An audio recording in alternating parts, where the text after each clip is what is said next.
반갑습니다. 1년 만에 뵙는 것 같습니다. 우리 딸이 좋아하네요. 매일 보는데도 이렇게. 지난 1년 전에는 팬데믹이 이렇게 오래 갈 줄을 예상을 못했었는데 아직도 지금 끝날 기미가 좀 보이지 않고 있어서 답답한 상황입니다. 그렇지만 하나님의 선교, 하나님의 역사는 계속 진행되고 있는 줄로 믿습니다. 오늘 여러분들과 함께 나눌 말씀은 바로 아주 유명한 대위임령, 예수님께서 마지막으로 하셨다 우리에게 부탁하신 그 유언의 말씀입니다.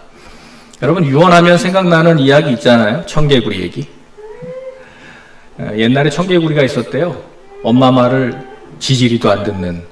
그래서 엄마가 얘는 내가 뭘 시키면 항상 반대로 하니까 내가 죽고 나면 정말 얘는 정말 나를 어디다가 무덤을 쓸지 모르겠다. 그래서 반대로 할 걸 예상하고 아들 입장에서, 정말 수신자 입장에서 엄마가 오랜 고민 끝에 내가 죽거든 시냇가에다가, 양지 바른 곳 말고 시냇가에다가 꼭 묘자리를 사용해서 거기다 나를 묻어줘라. 그래서 이 청개구리는 항상 반대로 했었는데 엄마가 죽고 나니까 그때는 정말 엄마의 마지막 유언만큼은 들어드리려고 그렇게 했다는 거 아니에요. 그래서 비만 오면 계속 개굴개굴 우는 거 아니에요. 엄마 떠내려갈까 봐. 여러분, 청개구리도 유언을 이렇게 들었다라고 하는 것이 그냥 이야기지만 우리에게는 그렇게 부모님의 남겨주신 그런 유언, 또 선생님의, 우리의 스승님의 유언, 그건 굉장히 중요한 말씀이죠. 마지막 우리에게 부탁하신 그 위임. 정말 내가 생명을 걸고 내 평생에 이루어야 할 그런 과업으로 우리는 생각하게 됩니다. 근데 우리 주님께서 하신 말씀이죠. 우리 주님께서 승천하시기 직전에 우리에게 부탁하신 유언의 말씀. 근데 여러분, 예수님이 부활하시고, 오늘 부활절 넷째 주일인데 부활하시고 40일을 계셨거든요. 이 땅에 계속 머물러 계시면서 제자들과 함께 하나님의 나라에 관한 비밀을 계속해서 가르치셨습니다. 근데 부활했을 때 제일 처음에 부활하신 그 첫날, 그 부활절 당일날 저녁에 제자들이 두려워서 문을 걸어 잠그고 예루살렘에서 그렇게 두려워하고 자기들끼리 11명이 있을 때에 그 사이를 들어오셨잖아요, 예수님이. 그때 이야기를 한번 볼까요? 대사명이 몇 가지가 있어요. 오늘 우리가 읽은 마태복음 28장이 제일 유명한 말씀이지만, 네, 요한복음의 대사명을 한번 볼까요? 파워포인트에 있을 겁니다. 네, 요 다음에 요한복음. 이 요한복음의 대사명은요, 사실은 예수님이 승천하시기 직전에 하신 말씀이 아니고 부활하신 그날 하신 말씀입니다. 지금 3일 동안 죽음 가운데, 무덤 가운데 계시다가 이제 부활하셔서 그날 저녁에 처음으로 제자들을 다시 만나서 당부하신 첫 번째, 부활하신 주님이 첫 번째 하신 말씀이 사실은 선교에 대한 이야기를 하셨어요. 한번 보겠습니다. 요한복음, 이날, 곧 안식 후 첫날, 그러니까 부활주일이잖아요. 그날 저녁에 제자들이 유대인들을 두려워해서 모인 곳에 문들을 닫았습니다. 그때 예수께서 오셨어요. 문을 닫았는데 오셨어요. 분명히 예수님의 부활체로 좀 다른 모습이죠. 그러면서 처음 하신 말씀이 너희에게 평강이 있을지어다. 얼마나 두려워하고 또 유대인들을 무서워서 이렇게 숨어 있는 상태인데, 그런데 평강이 있을지어다 말씀하시면서 예수님이 손과 옆구리를 보여주시니까 부활하신 주님 맞구나. 다 기뻐합니다. 그때 주님이 하신 말씀이 이거예요. 21절 다 같이 읽겠습니다. 예수께서 또 이르시되 너희에게 평강이 있을지어다. 아버지께서 나를 보내신 것 같이 나도 너희를 보내노라. 이것이 예수님이 부활하셔서 처음 제자들에게 당부하신 말씀이에요. 예수님이 염두에 두고 계셨던 말씀을 이제서야 하시는 거예요.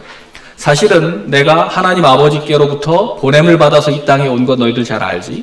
나는 다시 돌아가는데 나는 이제 너희들을 세상으로 보낸다. 나는 세상으로 하나님께 선교사로 파송받아 이 땅까지 너희들과 똑같은 사람의 몸을 입고 왔는데 이제는 나는 이제 부활했고 이제는 모든 하나님의 나라의 그 구원의 비밀들을 완성했으니 이제부터 이 일은 너희들 몫이다 라고 파송하시는 거예요. 사실은 최초의 선교사는 예수님이세요. 예수님이 보내심을 받았기 때문에 이 사도라고 하는 것, 선교사라고 하는 이 말 자체가 보냄받았다라는 말에서 나왔잖아요. 아포스톨로스라는 말. 예수님이 최초의 사도세요. 예수님 하나님의 그 보내심을 받아서 오셨어요. 그리고 이제는 이 제자들을 사도로, 12사도를 보내시는 겁니다, 세상으로. 나도 너희를 보낸다 라고 말씀하시면서 22절에 보면 숨을 내쉬면서 성령을 받으라. 그냥 되진 않는다는 거예요. 사도의 권능은 성령에서 온다라고 하는 것을 가르쳐 주신 것이죠. 자, 그러면 누가복음은 어떻게 말씀하고 있을까요? 누가복음의 대사명. 네. 여기를 보시면 누가복음에도 분명히 이 대사명에 대한 말씀을 하셨습니다. 이날도 주일날 저녁에 부활주일 그 첫 번째 날에 대한 기록입니다. 이르시되 내가 너희와 함께 있을 때에 너희에게 말한 바 곧 모세의 율법과 선지자의 글과 시편에, 이걸 한마디로 말하면 뭐라고 말할 수 있을까요? 구약 성경입니다. 그렇죠? 모세의 율법 5권, 5경, 모세 5경, 선지자의 글, 모든 선지서입니다. 시편, 시가서입니다. 이 세 가지, 모세 5경, 율법서, 선지서, 시가서를 다 합치면 구약 성경이 됩니다. 예수님 당시에 신약 성경이 있었어요? 없었죠. 예수님이 승천하시고 난 다음에 제자들이 이렇게 열심히 선교하시면서 교회가 세워지고 또 사도 바울이 기록한 편지들이 이제 다 모아져서 한참 후대에 가서야 성경이 이제 신약 성경이 생깁니다. 그러니 예수님께서 말씀하신 성경이라는 것은 구약 성경이에요. 그런데 보니까 율법, 선지서, 시편에 나를 가리켜 기록된 모든 것이 이루어져야 하리라 한 그 예언의 말이 이것이라. 그 예언의 말씀이 이루어졌다는 것이죠. 45절에 그들의 마음을 열어서 성경을 깨닫게 하시고 이르시되 이같이 그리스도가 고난을 받고 제3일에 죽은 자 가운데서 살아날 것과, 이것이 구약에 예언되어 있었죠.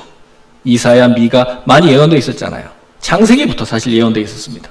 이 모든 예수님의 고난, 죽음, 부활이 예언되어 있었고요. 또 47절에 또 그의 이름으로 죄사함을 받게 하는 회개가 예루살렘에서 시작하여 어디까지 갑니까?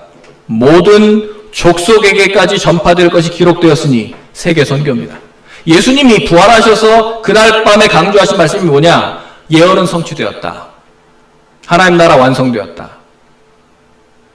구약의 예언대로 예수님은 죽으셨다가 부활하셨고 이제 우리가 전해야 될 메시지는 끝났고요. 세계 선교. 예루살렘에서 시작된 이 회개케 하는, 죄사함을 받게 하는 이 회개가 모든 족속에게 전파될 것이 기록되었다. 그래서 너희는 이 모든 일의 증인이라. 아멘. 이것이 바로 예수님이 제자들에게 보내시면서 파송하시는 선교 위임령입니다. 자, 그러면 마가복음을 한번 볼까요? 마가복음의 대사명이 있습니다. 복음서에 다 있죠. 예, 마가복음 16장 14절 이하에 보면 이날도 여전히 예수님이 부활하신 날을 이야기합니다. 15절 보면 너희는 온 천하에 다니며 만민에게 복음을 전파하라. 이제 우리가 복음을 증거할 지역, 그 영역에 대해서 말씀하시는데 얼마나 넓어요? 온 천하예요. 너희들 지금 예루살렘, 갈릴리 이 정도가 아니고 온 천하, 모든 세계를 다 다니면서 만민이라고, 만민, 천하 만민. 그럼 여기서 빠지는 사람 있어요? 아무도 없습니다. 그런데 이 말씀은 사실상 구약에 예언된 말씀이에요. 맨 처음에 아브라함에게 이미 하신 말씀 아닙니까? 갈대아 우르에 있었을 때 하나님께서 아브라함을 부르실 때 바로 그 첫 번째 소명, 그 말씀부터 시작해서 너는 본토 친척 아비집을 떠나 내가 너에게 지시할 땅으로 가라고 하셨잖아요. 그때 아브라함이 갈 바를 알지 못했지만 그 말씀을 순종해서 갔어요. 이 순종하는 아브라함에게 뭘 약속하셨습니까? 너로 큰 민족을 이루게 하겠다. 또 내 이름을 창대하게 하리라 말씀하셨고, 너에게 복을 주어 천하 만민이 복을 얻게 하리라 말씀하셨잖아요. 천하 만민은 결국 아브라함의 순종, 또 아브라함과 같이 이렇게 믿음으로 순종하는 모든 제자들을 통해서 땅의 모든 천하 만민이 다 우리와 똑같은 이 구원의 복음을 받고 저들도 하나님의 아들, 딸 되게 만드는 일, 이것이 바로 우리 증인의 사명인 줄 믿습니다. 믿고 세례를 받는 사람은 구원을 얻을 것이요 믿지 않는 사람은 정죄를 받으리라. 우리는 당연히 믿으라고 전하는 것이 우리의 증인의 사명입니다. 그리고 이런 표적이 따를 것이라고 귀신을 쫓아내고 새 방언을 말하고 뱀을 집어 올리고 무슨 독을 마실지라도 해를 받지 않는다. 이것은 오늘날도 역시 문자적으로도 선교지에서 일어나고 있는 사실이고 또 이걸 상징적으로 해석해도 여러분들의 삶에서 이미 일어나고 있는 사실들입니다. 분명히 증인의 삶을 살려고 하면 하나님이 함께 하셔서 이러한 놀라운 기적들이 여러분의 삶에 나타나게 될 줄로 믿습니다. 이런 기적을 왜 체험을 잘 못하느냐?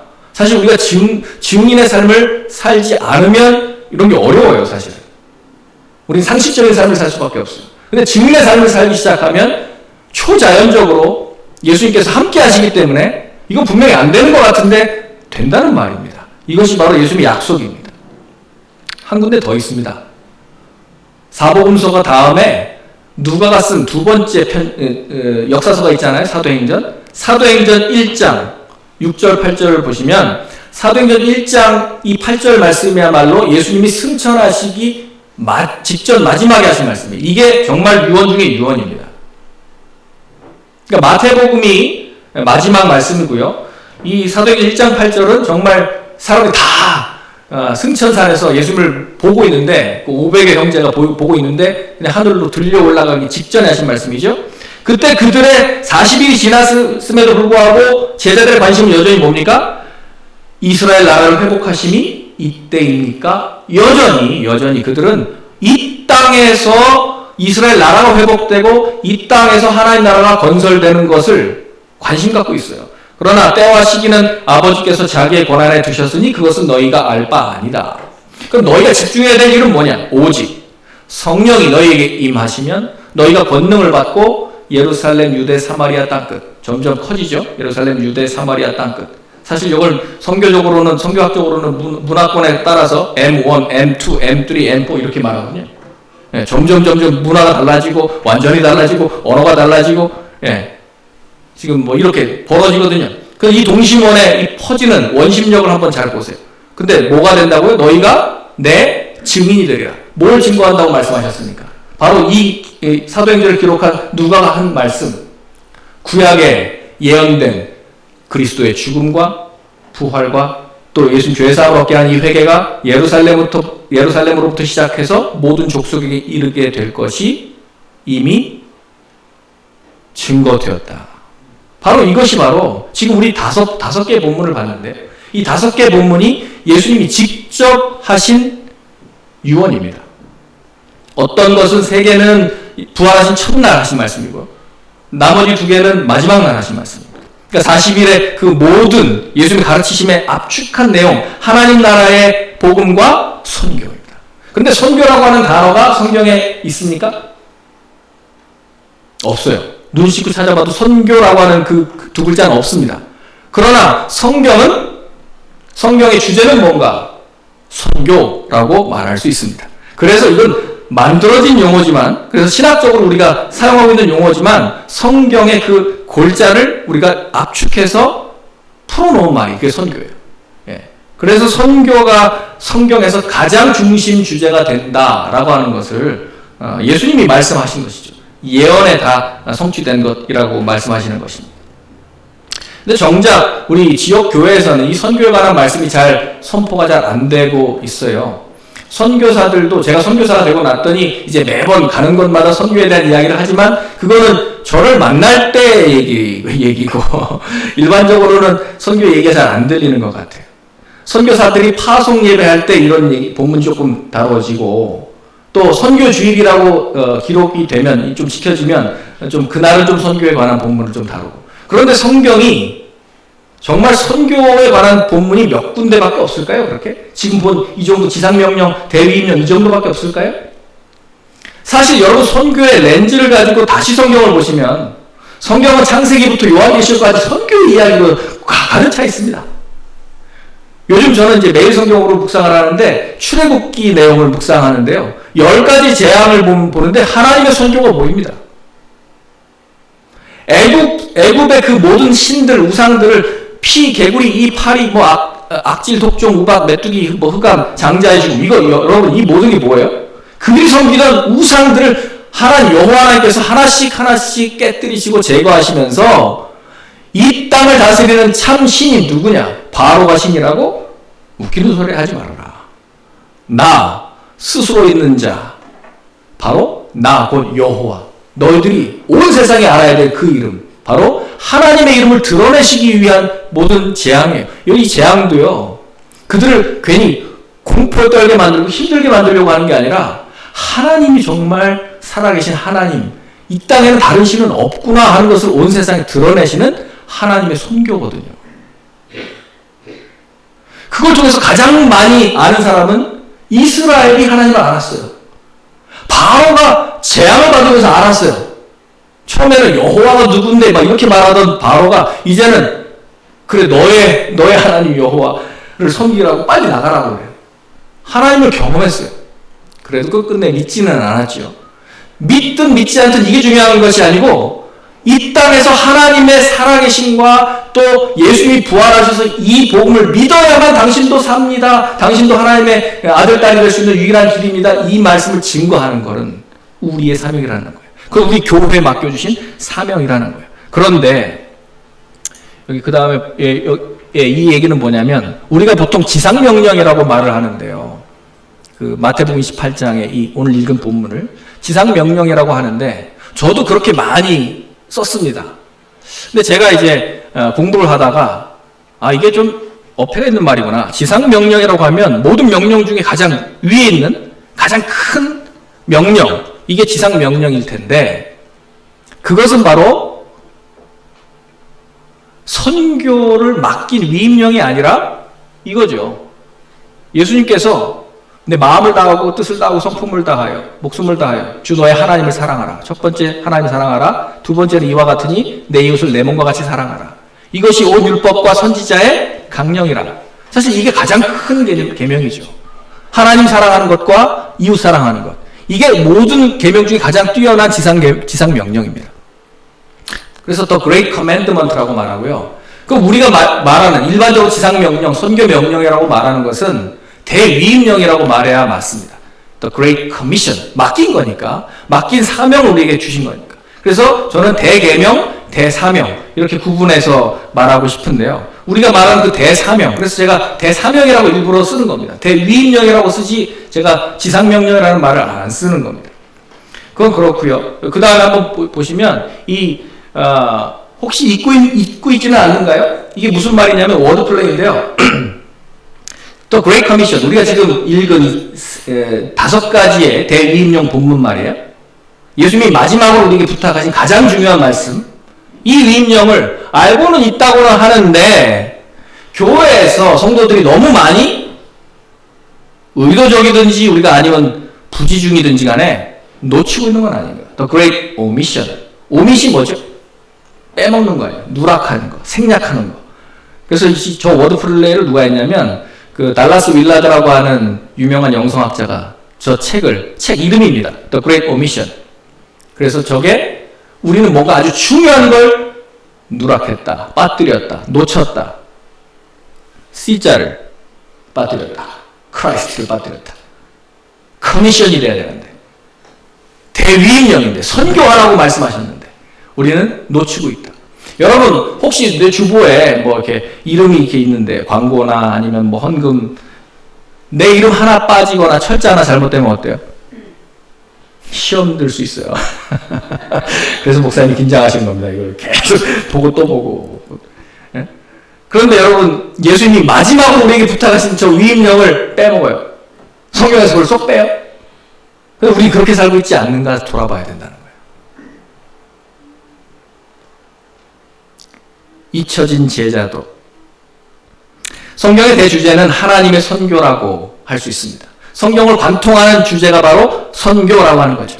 구약은요, 이렇게 되어 있어요. 구약은 구심적인 선교. 구심이 뭔지 아시죠? 구심력. 가운데 센터로 힘이 몰리는 거예요. 전부 다 그쪽으로 흡수해버리는 거예요. 그러니까 구심이라는 거는 하나님이 이스라엘을 선택하셨잖아요. 이스라엘 출애굽시켜서 가나안 땅에 입성시키고 예루살렘을 중심으로 해서 이제 다윗 왕조 때 가장 강력한 왕국을 이루는데 그 유다 왕국이 예루살렘에 시온, 거기에 시온산이라고 명명하고 거기에다 뭘 건축해요? 성전이요.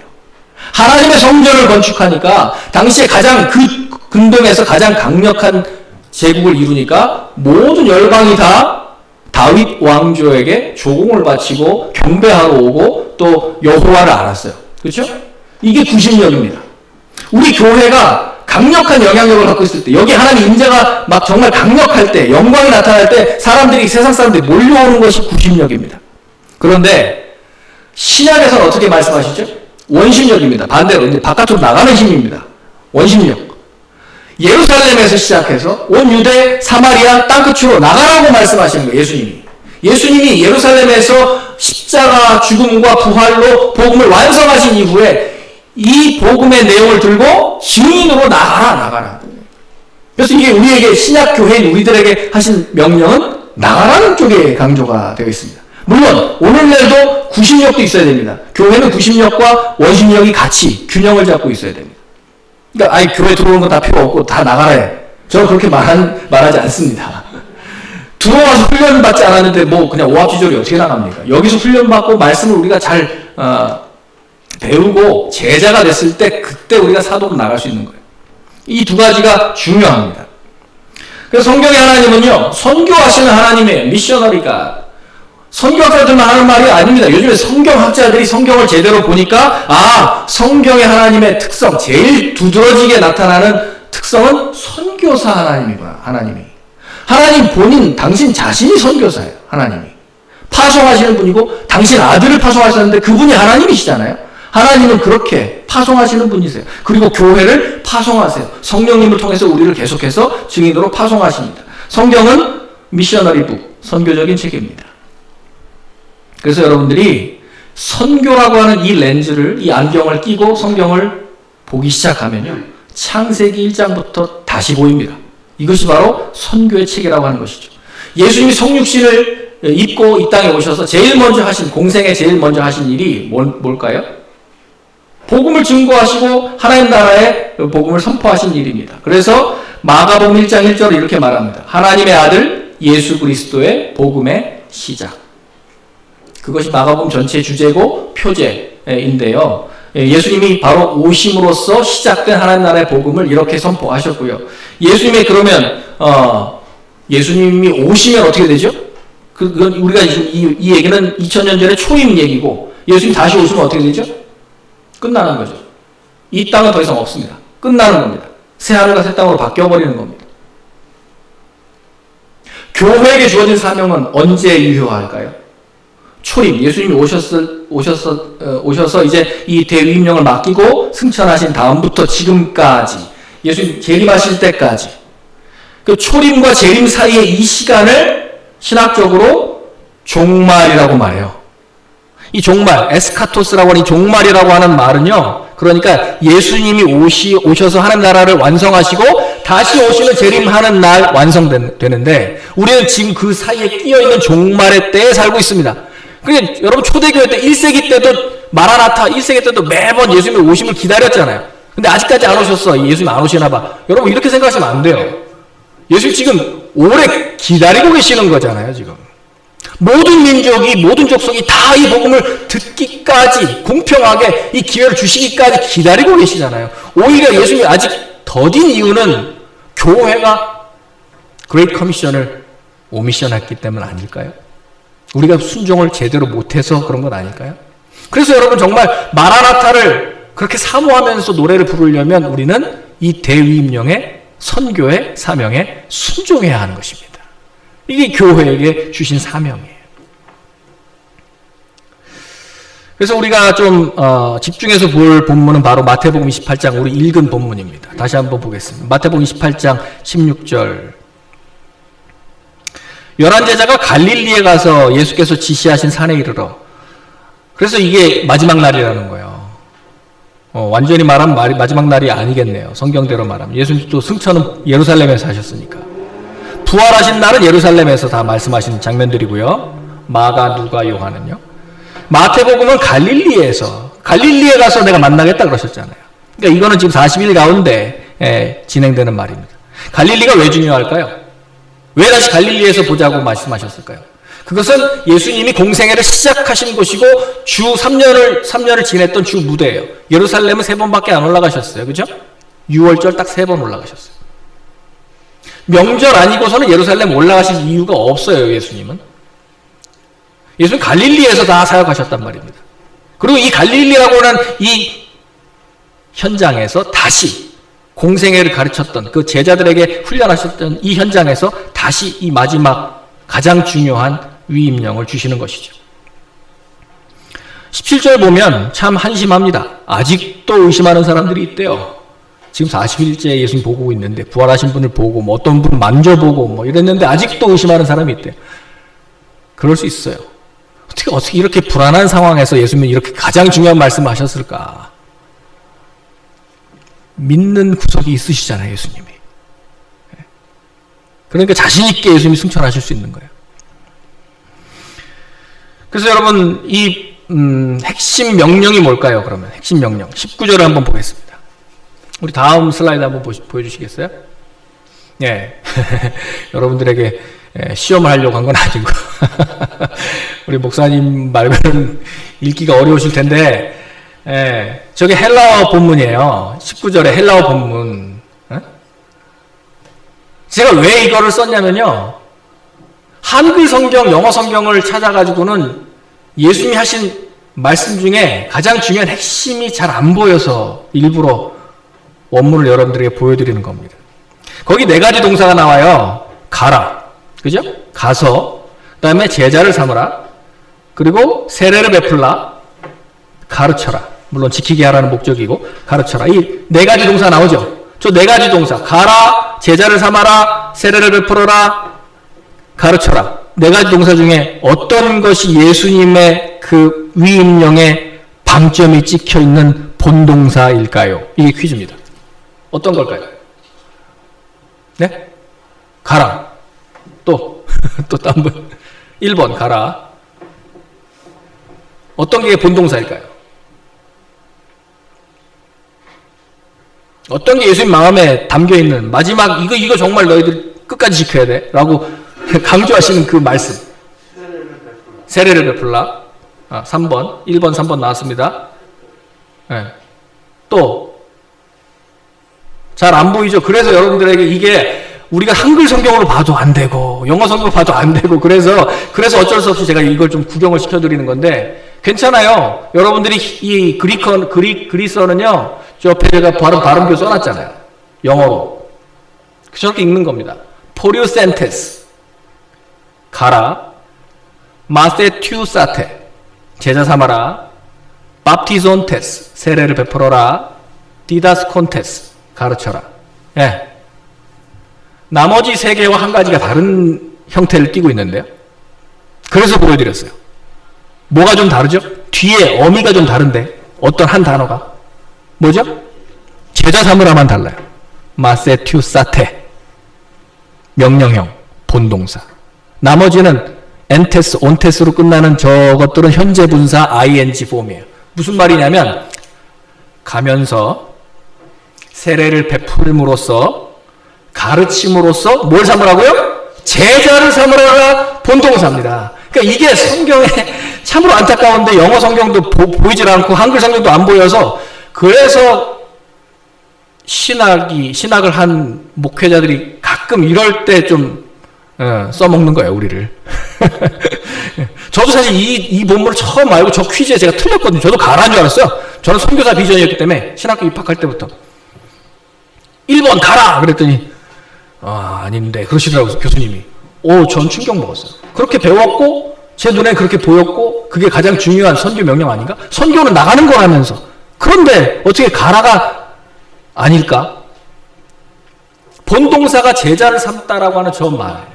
우리는 이걸 한글로 하니까 잘 안 보여요. 제자를 삼으라. 그러니까 이게 제자라고 하는 명사하고 지금 만들다라고 하는 동사 이렇게 두 개로 만들잖아요. 영어도 make disciples 이렇게 하니까 이게 동사야? 이렇게 말하잖아요. make가 동사 아니야? 근데 보세요. 원어에는 저게 한 단어예요. 제자 되다, 제자 만들다, 제자 삼다 한 단어입니다, 저게. 예, 그걸 약간씩 폼을 바꿔가지고, 네. 지금 명령형으로 만든 거예요. 마세튜사테. 왜 저게 중요한가? 예수님이 공생애, 갈릴리에서 3년 동안 하신 게 뭐예요? 예수님이 집중해서 3년 동안 한 게 뭡니까? 제자 양육하신 거예요. 3년 내내. 처음부터 갈릴리에서 하나씩 제자 부르시고, 나를 따르라 부르시고, 또, 계속 가르치시고, 뭐 어쩔 때는 5,000명 앞에서 가르치고, 뭐, 수많은 사람들에게 먹이기도 하시고, 또 어떤 개인적으로 가가지고 고치기도 하시고, 살리기도 하시고, 기도하는데 제자들 3명 데리고 가시고, 변화산도 데리고 가시고, 이게 뭐 하는 것이죠? 이 모든 공생애가? 제자 훈련하신 거예요, 제자 훈련. 실제로 가장 중요한 복음을 완성하셨다라고 하는 그 예루살렘에서 종료주일부터 시작해서 그 일주일은요, 예수님 전체 생애 3년 그 공생애 중에 단 일주일이에요. 가장 짧아요. 그러나 복음서에 반이 들어가 있죠. 그만큼 핵심적인 내용이긴 한데, 실제로 따져보세요. 3년 중에 예수님 제일 많이 쓰신 시간이 뭐 하는 시간이었나? 제자 삼는데 포커스를 두셨다는 거예요. 나 이제 올라간다. 너희들 이거 해라. 내가 너희들과 씨름했던 바로 이 일을 해라. 제자 삼는 거. 내가 너희에게 간 것처럼 너희도 가라. 내가 너희에게 세례 베푼 것처럼 너희도 세례를 베풀어라. 내가 너희들을 가르쳐서 하나님 말씀 지키게 한 것처럼 너희들 이렇게 해서 내 제자가 됐으니 너희들도 이제는 제자를 삼아라. 이것이 가장 중요한 주님께서 잊지 말라고 강조하신 명령인 줄 믿습니다. 제자를 삼으라. 아마 여러분들이 이제 시온성교회 성도들은 잊지 않으실 것 같아요.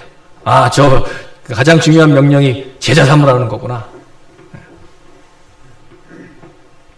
갈릴리가 왜 중요하냐면요, 갈릴리는 이방의 갈릴리였어요. 원래부터 마태복음 4장 15절에 보면 스불론 땅과 납달리 땅과 요단강 저편 해변길과 이방의 갈릴리여, 흑암에 앉은 백성이 큰 빛을 보았고 사망의 땅과 그늘에 앉은 자들에게 빛이 비추었도다. 예, 예수님이 이미 약속하셨어요. 예언하셨어요. 이 땅으로 오실 거라고. 이방의 갈릴리.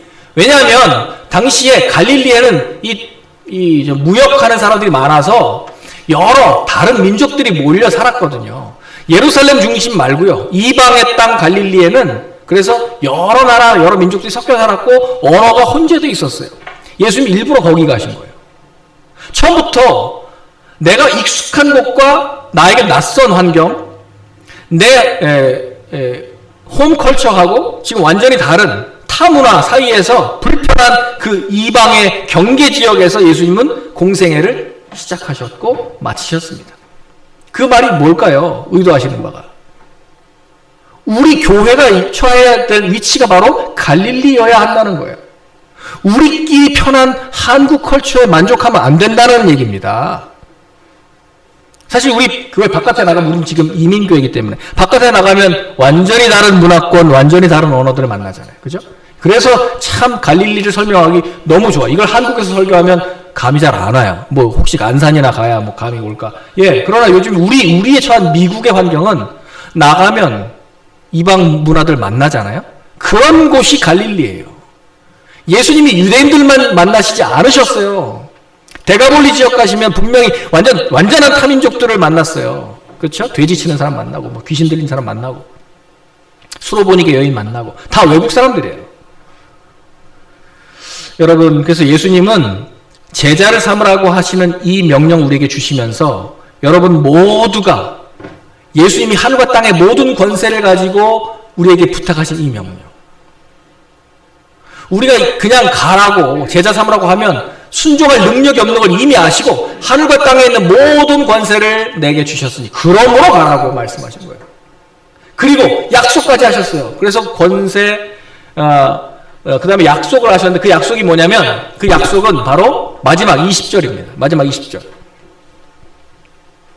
예, 제가 좀 빨리 넘어가는 거예요. 내용이 좀 많아서. 네.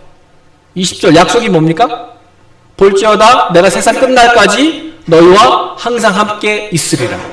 어떻게 함께 하시겠다는 겁니까? 지금 예수님이 승천하시기 직전인데. 누굴 보내시겠다는 것이죠? 네. 약속의 성취는 바로 또 다른 보혜사, 내가 올라가는 것이 더 유익이다. 또 다른 보혜사, 나와 똑같은 another, 보혜사를 보내시겠다. 너에게 주사 영원토록 너희와 함께 있게 하시리니. 그러니까 예수님께서 예루살렘 떠나지 말고 위로부터 약속한 것이 임할 때까지 너희는 이 성에 머물라 하신 거예요.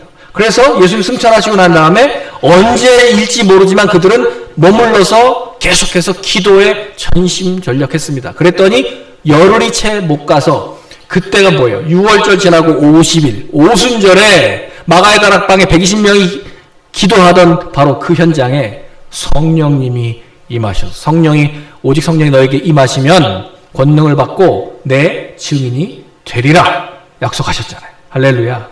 이 모든 것이 그러니까 선교라고 하는 이 주제로 봐야 쫙 꿰지죠. 예수님도 이거 메시지 완성하러 오셨고 우리에게 위임하신 것, 그렇게 안심하고 떠나신 것 성령님이 계셨고. 한국에 우리 선교 초기에 우리 한국 교회가 이렇게 성장할 수 있는 좋은 토양이 뭔지 아십니까? 성경이 먼저 번역됐어요. 한국은. 이게 참 특이한 선교 역사가 2000년 선교 역사 가운데 이런 케이스가 많지 않습니다. 거의 없습니다. 선교사보다 성경이 먼저 도착한 나라. 참 특이하죠? 존 로스 역이라고 해서 이미 이수정, 일본에서 이수정이라는 사람, 또 중국에서도 이미 쪽복음들이 마가복음 번역 이런 것들이 번역이 돼가지고요. 누가 그걸 던졌어요? 대동강에서? 토마스 선교사라고 하는 영국 스코틀랜드 청년이 던졌잖아요. 그거를 20대 후반에 그 청년이 던지고 자기는 참수당하고, 그 선교사를 참수했던 그 옥졸의 집에 그 자기가 받은 이 책을 가지고 갖다 도배를 했다면서요. 종이질 좋네 그래가지고 도배를 했다는 거예요. 나중에 그 교회가 최초의 교회가 됐잖아요. 소래교회. 그럴 때 한국은요, 선교사가 딱 들어갔더니 이미 성경을 갖고 있어요. 성경 부인이라고 해서 이거 선교사들이 쓴 그 역사에 나오는데요. 바이블 위민들이 있었습니다. 성경 부인들. 또 매서인들이 있었어요. 매서인. 그 책을 파는 사람들. 그러니까 요즘으로 말하면 방문 판매원인데 뭘 팔아요? 성경을 권하고 파는 거예요. 자, 이거 한번 사보세요. 그러니 매서인들이 그러면 뭘 전하겠어요? 책을 전하면서 뭘 전하겠어요? 복음을 전하는 거죠. 이게 뭔 책인데 이걸 왜 내가 사야 되는데. 참 특이한 민족이죠, 우리나라는. 우리나라가 어떻게 제자화가 됐고 어떻게 이렇게 강력하게 선교할 수 있는 나라로 성장했는가. 그것도 단 130년 만에. 그건 성경을 강조했기 때문입니다. 그래서 가르쳐 지키게 하라는 이 귀한 말씀이 제자훈련의 도구가 되는 거예요. 여러분들이 지금 성경을 읽고 매일 쓰고 또 암송하고 큐티하고 하는 이건 너무너무 중요한 제자훈련의 방법입니다. 그리고 한 가지 더 하세요. 우리 전통, 한국교회 전통. 성경을 좀 파세요. 권면하세요. 집집마다 놓고 하시고. 성경 있어요? 성경 없는 사람이 어디 있어요? 그럼 성경을 좀 같이 읽을까요? 한번 권면해보세요. 우린 이렇게 해서 선교가 됐어요, 한국은. 정말 놀라워요. 선교사들이 오기 전에. 야, 이런 나라가 세상에 어디 있습니까? 이건 정말 한국교회에 심겨주신 하나님의 놀라운 엄청난 선교 DNA라고 저는 믿습니다. 이제 이 약속을 통해서 우리에게 허락하신 이 귀한 말씀, 저는 이제 5가지의 본문을 여러분들과 나눴는데요. 그 중에 오늘 함께 읽고 좀 집중해서 나눈 말씀이 뭐였죠? 바로 마태복음 28장 16절에서 20절까지의 예수님이 우리에게 맡겨주신 대사명, 대위임령입니다. 권위, 하늘과 땅의 모든 권세를 가지고 맡기셨습니다. 명령, 가라, 세례를 베풀어라, 또 가르쳐 지키게 하라. 그럼으로써 뭘 삼으라고요? 제자 삼으라. 여러분들은 먼저 예수님의 제자가 되어야 합니다. 여러분들이 예수님을 따라가려고 하고 예수님의 모든 삶을 배우고 또 본받고 또 나도 제자 삼아야 됩니다. 내가 먼저 예수의 제자가 되지 않는데 남을 제자 삼을 수 없습니다.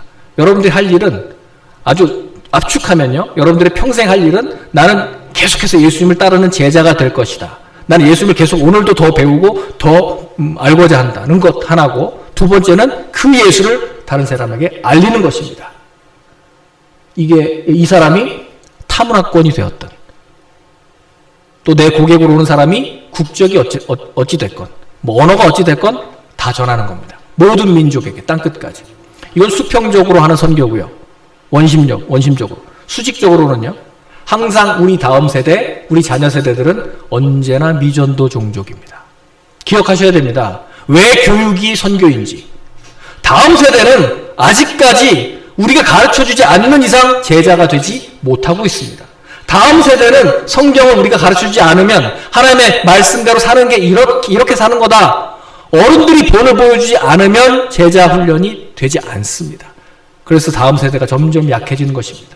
우리가 혹 선교 명령을 바깥으로 나가는 것만 생각을 해서 혹시 우리 가정에서 우리 다음 세대, 교회에서 다음 세대들을 양육하지 못해서 다른 세대 만들고 있지는 않은지. 우리는 그래서 횡적으로 종적으로 다 우리는 미전도 종족에 대해서 책임을 가지고 예수님께서 맡기신 제자 훈련에 이 사명 붙들고 땅끝까지 그리고 다음 세대 오고 오는 모든 세대들에게 이 복음을 증거하고 제자의 삶을 살고 제자로 삼는 이 일에 충성하신 우리 시온선교회 그리고 특별히 제2선교회 되시기를 주님의 이름으로 축복합니다.